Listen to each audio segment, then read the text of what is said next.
dans ce magazine et avant de vous présenter notre plateau, nous allons consulter ensemble les principaux titres de ce magazine. D'abord, nous ferons un gros plan sur les équipes déjà qualifiées pour la CAN au Gabon et nous allons aussi faire un clin d'œil au U20 pour la Gambie 2017. Que se passe-t-il dans le football gabonais? Le championnat en particulier, il y a des tensions. Nous aurons des précisions avec notre invité d'ici quelques minutes. Et puis c'est parti pour l'Euro en France jusqu'au 10 juillet. Et puis nous parlerons également des infrastructures sportives en Côte d'Ivoire et un hommage aussi à la star du football nigérien. Ils sont deux techniciens à être partis à nous avoir quittés cette semaine, notamment Stéphane Keshi. Nous allons y revenir. Nos invités, Sira Silla. Sira, bonsoir. Bonsoir.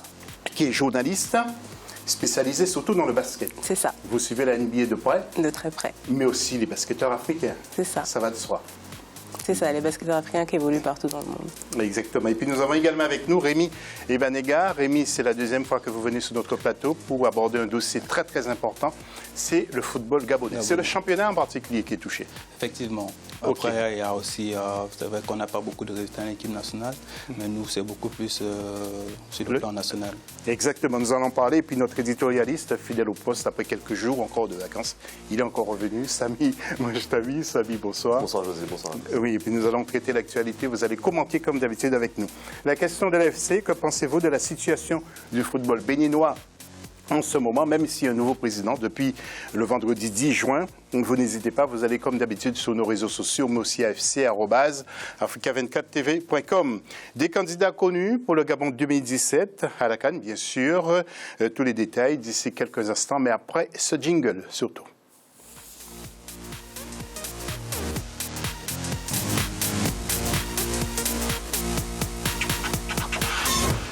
En cours, donc depuis 2015, les éliminatoires de la CAN 2015 ont rendu leur verdict pour certaines équipes qui ont validé leur ticket pour le Gabon. Et parmi elles, la Guinée-Bissau, le Zimbabwe ou encore le Sénégal. Samlo Victoria 7G a suivi pour nous certains matchs et nous fait le bilan. Regardez.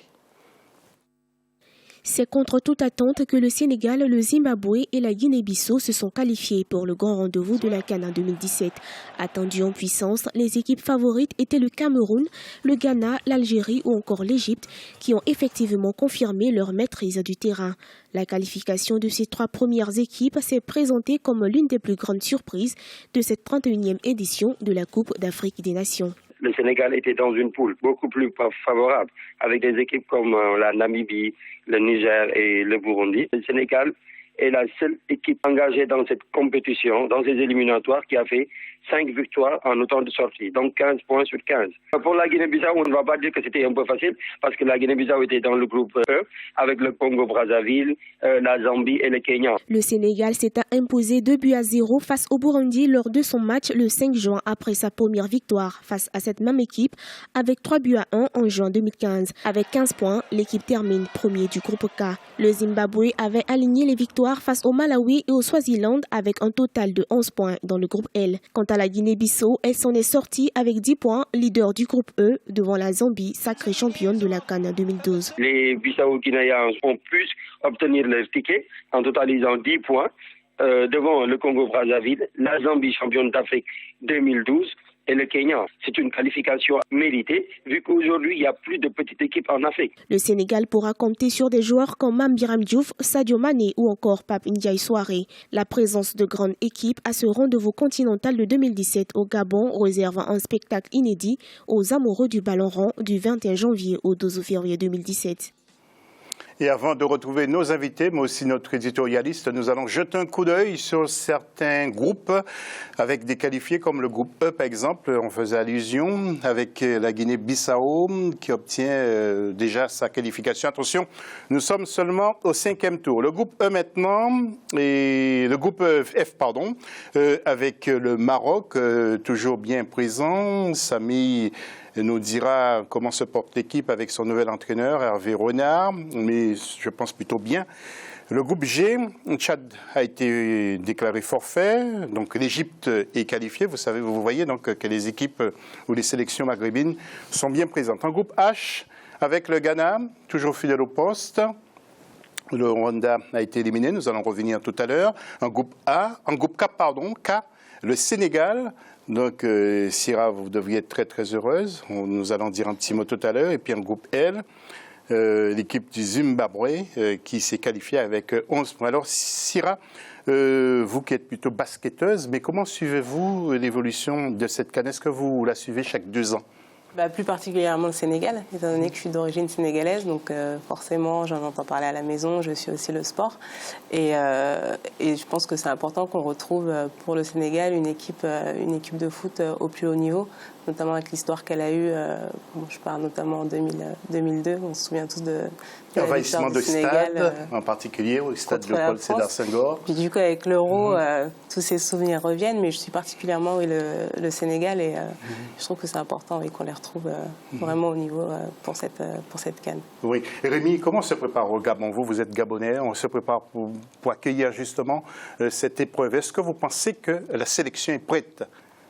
La sélection, je vais dire qu'elle ne pourra pas être prête maintenant parce que c'est beaucoup plus à la fin qu'on voit si on est apte ou prêt pour la compétition.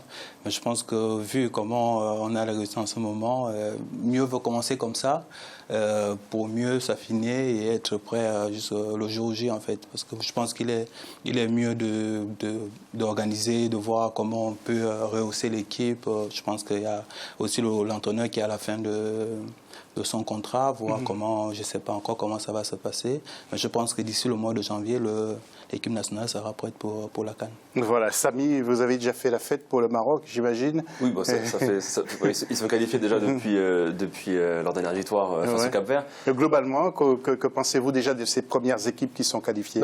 Pas vraiment de surprise. La Guinée-Bissau, oui, c'est une vraie surprise. Ils ont profité de la défaillance donc, de la Zambie et du Congo pour réussir à atteindre cette CAN. Le Sénégal, pour moi, c'est pas vraiment une surprise. Ils ont un effectif assez extraordinaire sur le continent africain. Pour moi, ça fait partie des grosses nations africaines. C'était justement l'image du Maroc aussi. C'était des nations qu'on avait un petit peu perdu de vue dans ces compétitions continentales. Donc non, c'est plutôt le juste retour à la logique des choses. Oui. Alors, les écureuils du Bénin, le Mali, avec les écureuils du Bénin, qui ont battu la Guinée-Bissau dimanche sur le score de 2-1. Au classement, je voudrais quand même vous signaler que le Mali reste en tête avec 2 points d'avance seulement sur l'équipe du Bénin. Le Bénin risque de se qualifier ou de terminer parmi les meilleurs deuxièmes. Et puis, dois-je aussi vous rappeler, bien que le Bénin a un nouveau président, il s'agit de M. Anjorin Moucharafou, qui a été élu ce vendredi 10 juin lors de l'Assemblée élective. Le président de la CAF, M. Issa Hayatou, a félicité l'heureux élu. Alors notre confrère Yacine Boali maintenant nous parle des équipes du Maghreb. Donc elles se sont toutes quasiment qualifiées, sauf pour la Tunisie, quelques réserves encore.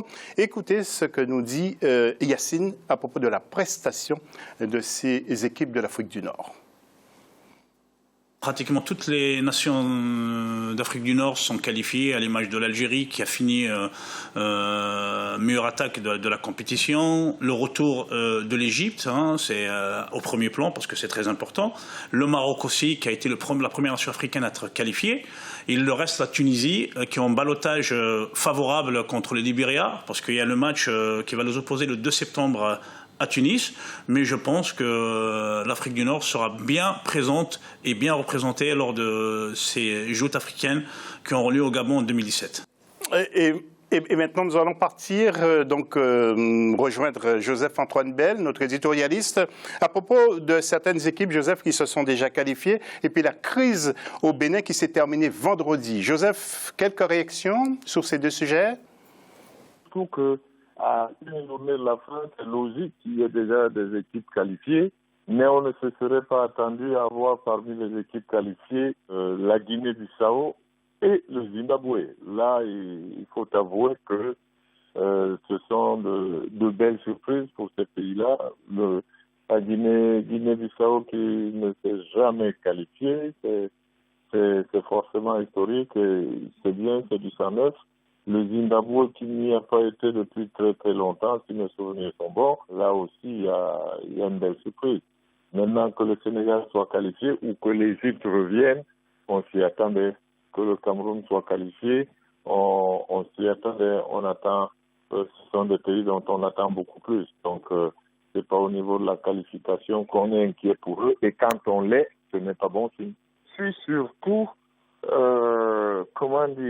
choqué, et nous devrions tous être interpellés par le fait que ce soit des ultimatums venus de Zurich qui amènent les pays à pouvoir aboutir. Mais vous me direz qu'on le voit bien sur le plan social et politique, que des élections qui, logiquement, sont prévues de longue date, qui ne peuvent pas se tenir dans un pays parce qu'on dit qu'on n'est pas prêt, alors que les échéances sont connues. Donc là aussi, que dans les fédérations, on soit obligé de voter à la va-vite parce qu'on ne veut finalement pas être suspendu, et voter pour dire quoi? Pour dire que celui qui était contesté depuis longtemps et qui était celui dont on ne voulait pas, finalement, on accepte qu'il reste, c'est forcément curieux. Et on peut se dire que les mêmes causes produisant les mêmes effets, si on n'était pas content au Bénin de cette fédération-là, on n'en sera pas plus aujourd'hui. Oui, Sira, on y revient un peu sur ce football maghrébin.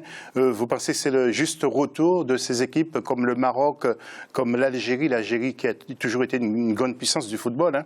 Et puis aussi l'Égypte également, même si l'Égypte a traversé quelques crises politiques, et puis la Tunisie un peu moins. Que pensez-vous? Pensez que ce sont des nations qui peuvent faire peur au Gabon l'année prochaine? Tout à l'heure, je pense que c'est surtout des nations qu'on avait perdu de vue, qui étaient plus au plus haut niveau et dont on ne parlait plus forcément, mais qui sont toujours là et qui du coup, comme le Sénégal, ont les éléments pour aller plus haut. Après, il y a forcément des années des années de transition, où il y a des changements de génération qui font que il y a de moins bons résultats. Mais je pense que ce sont des nations qui ont les réservoirs suffisants pour, sur chaque compétition, sortir des équipes qui sont capables d'aller assez loin dans ces compétitions-là. Rémi, l'équipe qui risque de peser donc au Gabon en 2017, ça risque d'être l'Algérie, qui est quand même première nation africaine au niveau de la FIFA. Oui, je pense que l'Algérie, c'est une grande nation de football sur le plan africain, et même elle nous a aussi bien représentés en Coupe du Monde. Oui. Et donc c'est une équipe qui est stable en ce moment, un peu comme l'Égypte l'avait fait il y a quelques années, sauf que l'Égypte a beaucoup plus gagné de titres. Mais je pense que l'Algérie est vraiment favorite pour cette compétition d'ici quelques mois. Oui. Alors pour la Tunisie, Samy, comment voyez-vous la qualification de la Tunisie? C'est Henri Kasperzak qui doit nous regarder là-bas, qui est à la tête de cette sélection. Comme l'a dit Yacine, oui, ils sont en balotage favorable. Il y a de grandes chances quand même de voir la Tunisie à la CAN 2017. Maintenant, contrairement au Maroc et à l'Algérie, je trouve que la Tunisie a un effectif de moindre qualité. On va dire qu'ils ont quelques joueurs sur lesquels s'appuyer, mais en Algérie et au Maroc, on voit maintenant sur la liste des 23, ça reste quand même très costaud, très solide. On sent qu'il y a vraiment un potentiel dans ces sélections. Contrairement à la Tunisie, qui là traverse un peu une période de vache maigre niveau qualité des joueurs. Oui, alors nous allons parler aussi de la CAN des U20. Vous savez que la phase finale aura lieu en Gambie en 2017. Alors, nous avons reçu quelques résultats avec donc le Congo qui a fait match nul avec le Burkina Faso, 2 buts partout. Il y a le Cameroun qui a battu le Zimbabwe 3-0. La Guinée qui a perdu devant la Côte d'Ivoire. Et le Mali qui a écrasé la Mauritanie 4-1. Et puis la Gambie qui a éliminé le Maroc. Alors, Samy, l'élimination des jeunes de 20 ans du Maroc face à la Gambie. Qu'est-ce qui se passe dans les centres de formation marocains, pardon? Ça peut arriver, non? C'est vrai que ça peut arriver.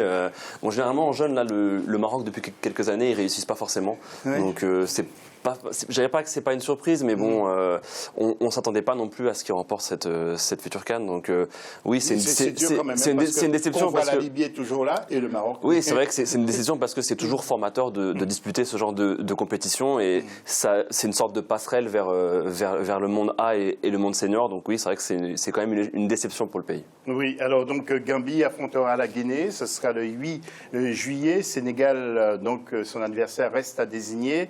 Il y a le Burkina Faso qui sera face au Mali, ça va être un beau choc. Égypte face à l'Angola, Soudan face au Nigeria. Lesotho rencontrera Afrique du Sud et Cameroun contre la Libye. Je n'ai pas vu le Gabon, je lis mal ou bien vous confirmez? On a gagné contre l'Angola, mais ça n'a pas été suffisant. C'était pas suffisant. Ouais.